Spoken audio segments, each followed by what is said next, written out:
Clarice?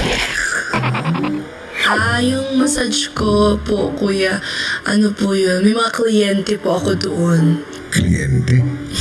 Okay. May mga suki po ako, kumbaga. So, sino yung madalas mong namamassage? Number 1 po si Ate Klang, tapos si Will, tsaka si Esnir po, kuya. Bakit hindi mo sila bigyan ng massage, mamaya? Yes po, kuya.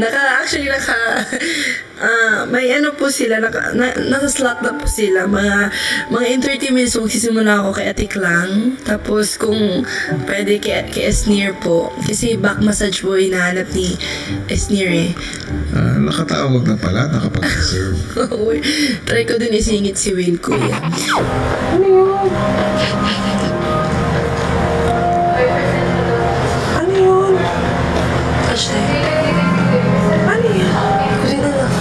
Wala po siyang baka. Baka para sa'yo. Test natin bukas. Teka lang, baka sa pag-emotional natin yan. Oh my God! Ano yan?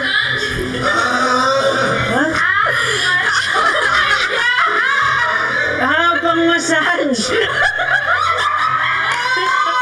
Bakit hindi naka-uniform to?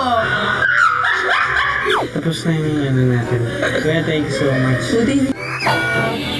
Kuya, nakatulog. Grabe pagka-relax po si Will, kuya. Will at lang, parang kulang ang dalawang kamay. Parang...